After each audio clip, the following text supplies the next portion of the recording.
Lei nº 9.099, de 26 de setembro de 1995.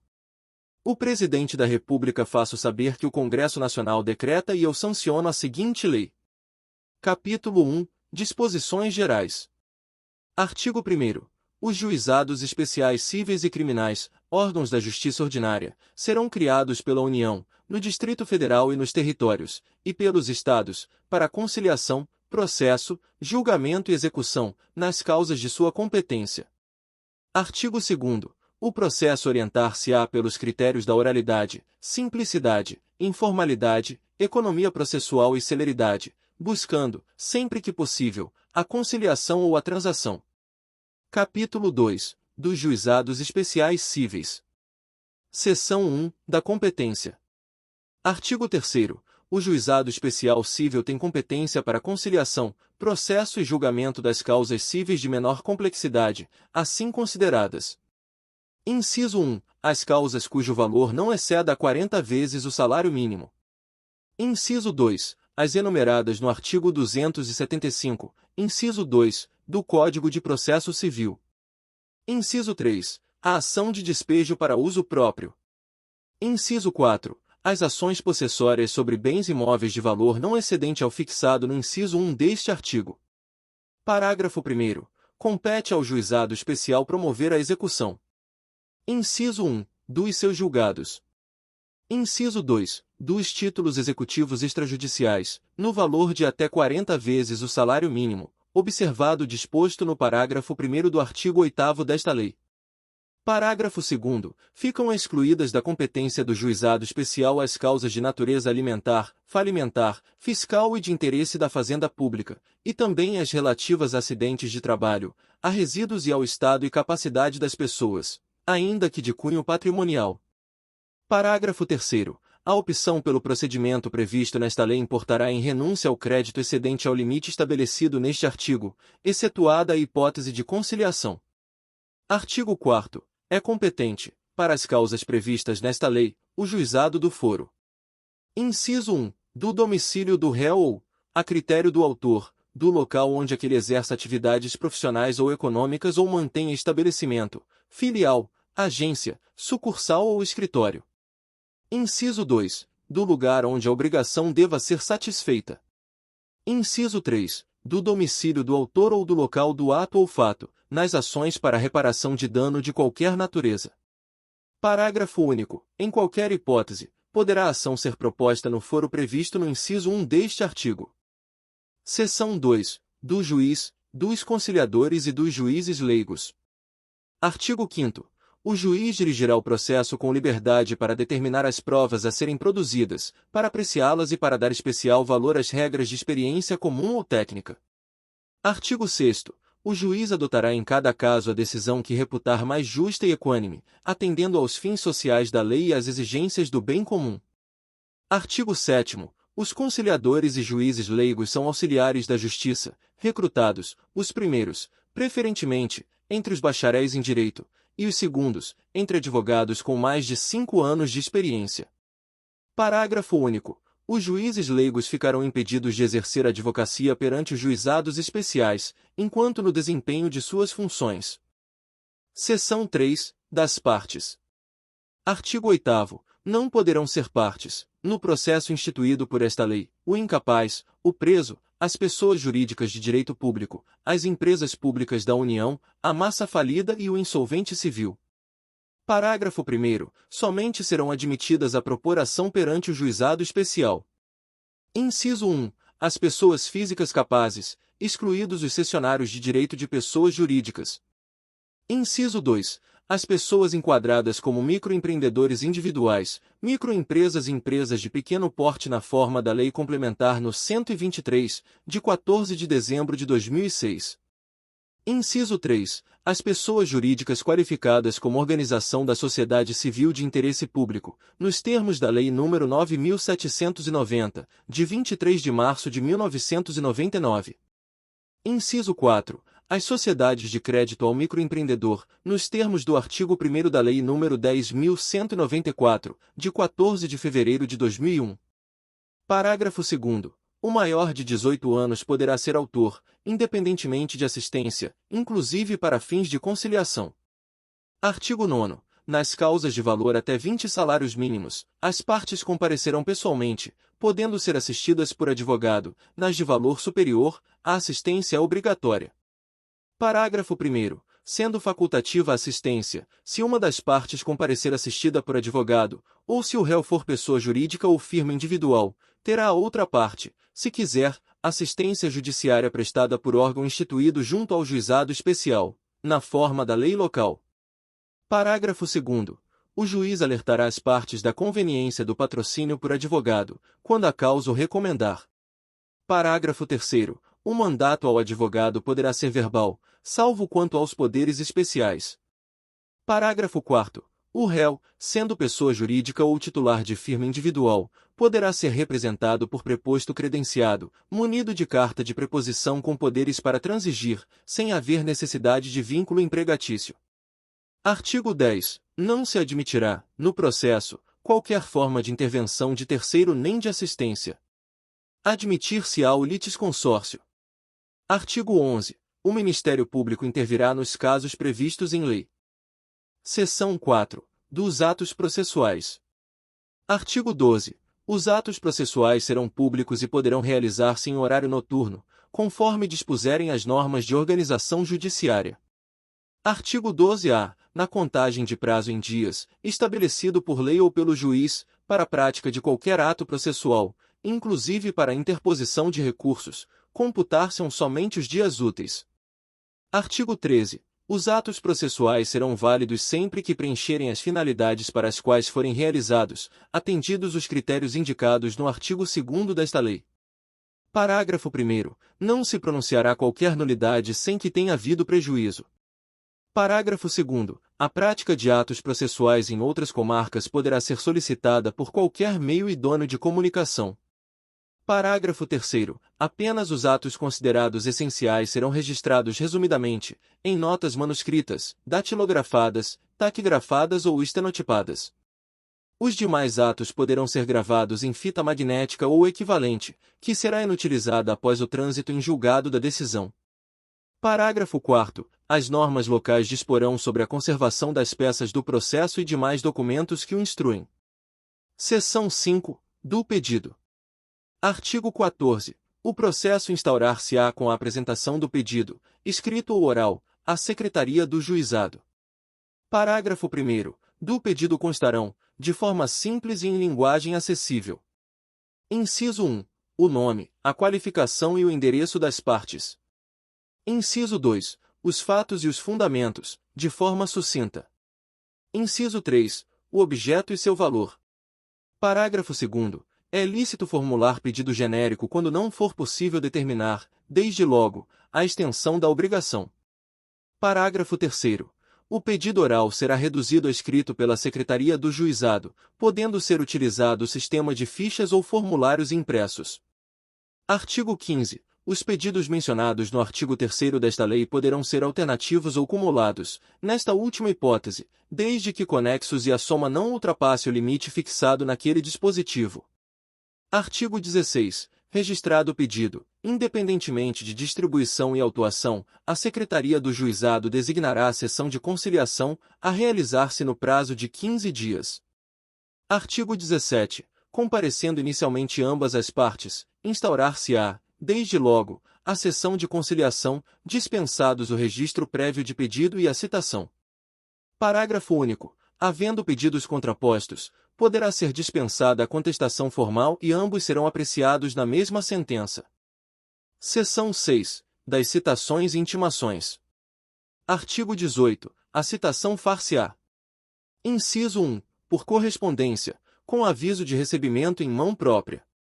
Inciso 2. Tratando-se de pessoa jurídica ou firma individual, mediante entrega ao encarregado da recepção, que será obrigatoriamente identificado. Inciso 3. Sendo necessário, por oficial de justiça, independentemente de mandado ou carta precatória.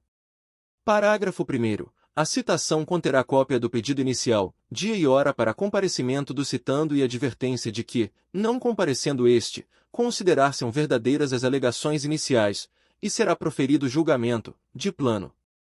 Parágrafo 2º. Não se fará citação por edital. Parágrafo 3º. O comparecimento espontâneo suprirá a falta ou nulidade da citação. Artigo 19. As intimações serão feitas na forma prevista para a citação, ou por qualquer outro meio idôneo de comunicação. Parágrafo 1º. Dos atos praticados na audiência, considerar-se-ão desde logo cientes as partes. Parágrafo 2º. As partes comunicarão ao juízo as mudanças de endereço ocorridas no curso do processo, reputando-se eficazes as intimações enviadas ao local anteriormente indicado, na ausência da comunicação. Seção 7. Da revelia. Artigo 20. Não comparecendo o demandado à sessão de conciliação ou à audiência de instrução e julgamento, reputar-se-ão verdadeiros os fatos alegados no pedido inicial, salvo se o contrário resultar da convicção do juiz. Seção 8. Da conciliação e do juízo arbitral. Artigo 21. Aberta a sessão, o juiz togado ou leigo esclarecerá as partes presentes sobre as vantagens da conciliação, mostrando-lhes os riscos e as consequências do litígio, especialmente quanto ao disposto no parágrafo 3º do artigo 3º desta lei. Artigo 22. A conciliação será conduzida pelo juiz togado ou leigo ou por conciliador sob sua orientação. Parágrafo 1º. Obtida a conciliação, esta será reduzida a escrito e homologada pelo juiz togado mediante sentença com eficácia de título executivo. Parágrafo 2º.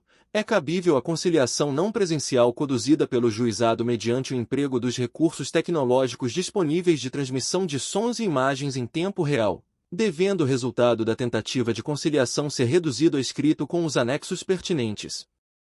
Artigo 23. Se o demandado não comparecer ou recusar-se a participar da tentativa de conciliação não presencial, o juiz togado proferirá sentença. Artigo 24. Não obtida a conciliação, as partes poderão optar, de comum acordo, pelo juízo arbitral, na forma prevista nesta lei. Parágrafo 1º. O juízo arbitral considerar-se-á instaurado, independentemente de termo de compromisso, com a escolha do árbitro pelas partes. Se este não estiver presente, o juiz convocá-lo-á e designará, de imediato, a data para a audiência de instrução. Parágrafo 2º. O árbitro será escolhido dentre os juízes leigos. Artigo 25. O árbitro conduzirá o processo com os mesmos critérios do juiz, na forma dos artigos 5º e 6º desta lei, podendo decidir por equidade. Artigo 26. Ao término da instrução, ou nos 5 dias subsequentes, o árbitro apresentará o laudo ao juiz togado para homologação por sentença irrecorrível. Seção 9. Da instrução e julgamento. Artigo 27. Não instituído o juízo arbitral, proceder-se-á imediatamente à audiência de instrução e julgamento, desde que não resulte prejuízo para a defesa. Parágrafo único. Não sendo possível a sua realização imediata, será a audiência designada para um dos 15 dias subsequentes, cientes, desde logo, as partes e testemunhas eventualmente presentes. Artigo 28. Na audiência de instrução e julgamento serão ouvidas as partes, colhida a prova e, em seguida, proferida a sentença. Artigo 29. Serão decididos de plano todos os incidentes que possam interferir no regular prosseguimento da audiência. As demais questões serão decididas na sentença. Parágrafo único. Sobre os documentos apresentados por uma das partes, manifestar-se-á imediatamente a parte contrária, sem interrupção da audiência. Seção 10. Da resposta do réu. Artigo 30. A contestação, que será oral ou escrita, conterá toda a matéria de defesa, exceto arguição de suspeição ou impedimento do juiz, que se processará na forma da legislação em vigor. Artigo 31. Não se admitirá reconvenção. É lícito ao réu, na contestação, formular pedido em seu favor, nos limites do artigo 3º desta lei, desde que fundado nos mesmos fatos que constituem objeto da controvérsia. Parágrafo único. O autor poderá responder ao pedido do réu na própria audiência ou requerer a designação da nova data, que será desde logo fixada, cientes todos os presentes. Seção 11. Das provas. Artigo 32. Todos os meios de prova moralmente legítimos, ainda que não especificados em lei, são hábeis para provar a veracidade dos fatos alegados pelas partes.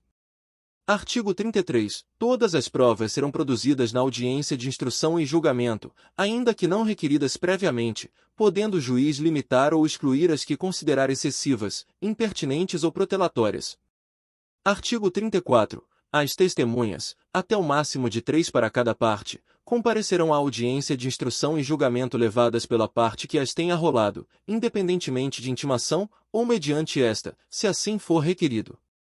Parágrafo 1º. O requerimento para intimação das testemunhas será apresentado à Secretaria no mínimo 5 dias antes da audiência de instrução e julgamento. Parágrafo 2º. Não comparecendo a testemunha intimada, o juiz poderá determinar sua imediata condução, valendo-se, se necessário, do concurso da força pública. Artigo 35. Quando a prova do fato exigir, o juiz poderá inquirir técnicos de sua confiança, permitida às partes a apresentação de parecer técnico. Parágrafo único. No curso da audiência, poderá o juiz, de ofício ou a requerimento das partes, realizar inspeção em pessoas ou coisas, ou determinar que o faça pessoa de sua confiança, que lhe relatará informalmente o verificado.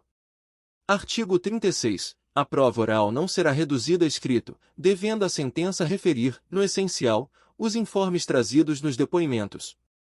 Artigo 37. A instrução poderá ser dirigida por juiz leigo, sob a supervisão de juiz togado. Seção 12. Da sentença.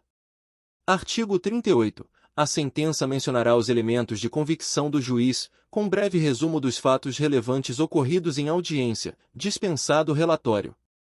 Parágrafo único. Não se admitirá sentença condenatória por quantia ilíquida, ainda que genérico o pedido. Artigo 39. É ineficaz a sentença condenatória na parte que exceder a alçada estabelecida nesta lei. Artigo 40. O juiz leigo que tiver dirigido a instrução proferirá sua decisão e imediatamente a submeterá ao juiz togado, que poderá homologá-la, proferir outra em substituição ou, antes de se manifestar, determinar a realização de atos probatórios indispensáveis. Artigo 41. Da sentença, excetuada a homologatória de conciliação ou laudo arbitral, caberá recurso para o próprio juizado. Parágrafo 1º.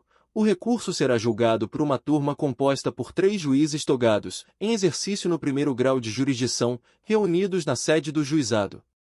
Parágrafo 2º. No recurso, as partes serão obrigatoriamente representadas por advogado. Artigo 42. O recurso será interposto no prazo de 10 dias, contados da ciência da sentença, por petição escrita, da qual constarão as razões e o pedido do recorrente. Parágrafo 1º. O preparo será feito, independentemente de intimação, nas 48 horas seguintes à interposição, sob pena de deserção. Parágrafo 2º. Após o preparo, a Secretaria intimará o recorrido para oferecer resposta escrita no prazo de 10 dias. Artigo 43. O recurso terá somente efeito devolutivo, podendo o juiz dar-lhe efeito suspensivo, para evitar dano irreparável para a parte. Artigo 44. As partes poderão requerer a transcrição da gravação da fita magnética que alude ao parágrafo 3º do artigo 13 desta lei, correndo por conta do requerente as despesas respectivas. Artigo 45. As partes serão intimadas da data da sessão de julgamento. Artigo 46. O julgamento em segunda instância constará apenas da ata, com a indicação suficiente do processo, fundamentação sucinta e parte dispositiva. Se a sentença for confirmada pelos próprios fundamentos, a súmula do julgamento servirá de acórdão. Artigo 47. Vetado. Seção 13. Dos embargos de declaração. Artigo 48. Caberão embargos de declaração contra a sentença ou acórdão nos casos previstos no Código de Processo Civil. Parágrafo único. Os erros materiais podem ser corrigidos de ofício. Artigo 49. Os embargos de declaração serão interpostos por escrito ou oralmente, no prazo de 5 dias, contados da ciência da decisão. Artigo 50. Os embargos de declaração interrompem o prazo para interposição de recurso. Seção 14. Da extinção do processo sem julgamento do mérito. Artigo 51. Extingue-se o processo, além dos casos previstos em lei. Inciso 1. Quando o autor deixar de comparecer a qualquer das audiências do processo. Inciso 2. Quando inadmissível o procedimento instituído por esta lei ou seu prosseguimento, após a conciliação. Inciso 3. quando for reconhecida a incompetência territorial. Inciso 4. Quando sobrevier qualquer dos impedimentos previstos no artigo 8º desta lei. Inciso 5. Quando, falecido o autor, a habilitação depender de sentença ou não se der no prazo de 30 dias. Inciso 6. Quando, falecido o réu, o autor não promover a citação dos sucessores no prazo de 30 dias da ciência do fato. Parágrafo 1º. A extinção do processo independerá, em qualquer hipótese, de prévia intimação pessoal das partes. Parágrafo 2º. No caso do inciso 1 deste artigo, quando comprovar que a ausência decorre de força maior, a parte poderá ser isentada, pelo juiz, do pagamento das custas. Seção 15. Da execução. Artigo 52. A execução da sentença processar-se-á no próprio juizado, aplicando-se, no que couber, o disposto no Código de Processo Civil, com as seguintes alterações. Inciso 1. As sentenças serão necessariamente líquidas, contendo a conversão em bônus do Tesouro Nacional, BTN ou índice equivalente. Inciso 2. Os cálculos de conversão de índices, de honorários, de juros e de outras parcelas serão efetuados por servidor judicial. Inciso 3. A intimação da sentença será feita, sempre que possível, na própria audiência em que for proferida. Nessa intimação, o vencido será instado a cumprir a sentença tão logo ocorra seu trânsito em julgado, e advertido dos efeitos do seu descumprimento. Inciso 5. Inciso 4. Não cumprida voluntariamente a sentença transitada em julgado, e tendo havido solicitação do interessado, que poderá ser verbal, proceder-se-á desde logo à execução, dispensada a nova citação. Inciso 5. Nos casos de obrigação de entregar, de fazer, ou de não fazer, o juiz, na sentença ou na fase de execução, combinará multa diária, arbitrada de acordo com as condições econômicas do devedor, para a hipótese de inadimplemento. Não cumprida a obrigação, o credor poderá requerer a elevação da multa ou a transformação da condenação em perdas e danos, que o juiz de imediato arbitrará, seguindo-se a execução por quantia certa, incluída a multa vencida de obrigação de dar, quando evidenciada a malícia do devedor na execução do julgado. Inciso 6. Na obrigação de fazer, o juiz pode determinar o cumprimento por outrem, fixado o valor que o devedor deve depositar para as despesas, sob pena de multa diária. Inciso 7. Na alienação forçada dos bens, o juiz poderá autorizar o devedor, o credor ou terceira pessoa idônea a tratar da alienação do bem penhorado, a qual se aperfeiçoará em juízo até a data fixada para a praça ou leilão. Sendo o preço inferior ao da avaliação, as partes serão ouvidas. Se o pagamento não for à vista, será oferecida a caução idônea, nos casos de alienação de bem imóvel, ou hipotecado imóvel. Inciso 8. É dispensada a publicação de editais em jornais, quando se tratar de alienação de bens de pequeno valor. Inciso 9. O devedor poderá oferecer embargos, nos autos da execução, versando sobre a linha A. Falta ou nulidade da citação no processo, se ele correu à revelia. A linha B. Manifesto excesso de execução. A linha C. Erro de cálculo. A linha D. Causa impeditiva, modificativa ou extintiva da obrigação, superveniente à sentença. Artigo 53. A execução de título executivo extrajudicial, no valor de até 40 salários mínimos, obedecerá ao disposto no Código de Processo Civil, com as modificações introduzidas por esta lei. Parágrafo 1º. Efetuada a penhora, o devedor será intimado a comparecer à audiência de conciliação, quando poderá oferecer embargos. Artigo 52, inciso 9, por escrito ou verbalmente. Parágrafo 2º. Na audiência, será buscado o meio mais rápido e eficaz para a solução do litígio, se possível com dispensa da alienação judicial, devendo o conciliador propor, entre outras medidas cabíveis, o pagamento do débito a prazo ou a prestação, a dação em pagamento ou a imediata adjudicação do bem penhorado.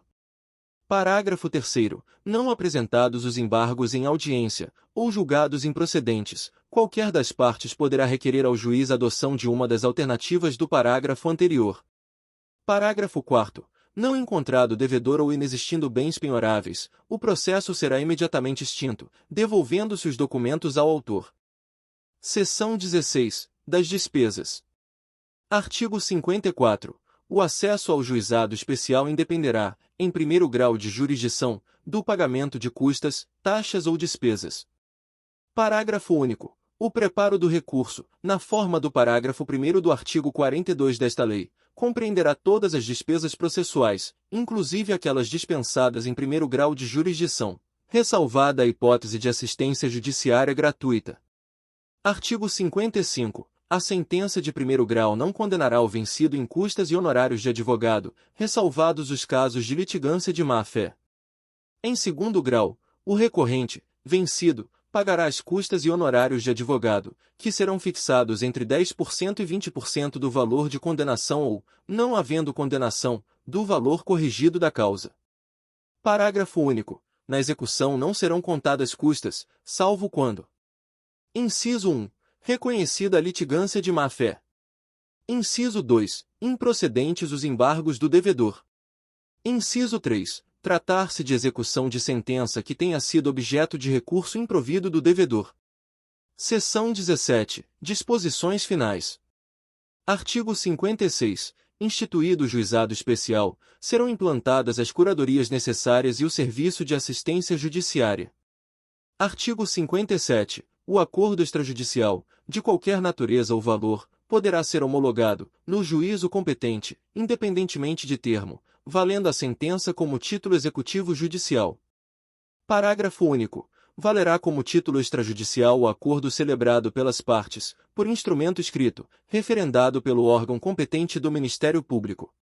Artigo 58. As normas de organização judiciária local poderão estender a conciliação prevista nos artigos 22 e 23 a causas não abrangidas por esta lei. Artigo 59. Não se admitirá ação rescisória nas causas sujeitas ao procedimento instituído por esta lei.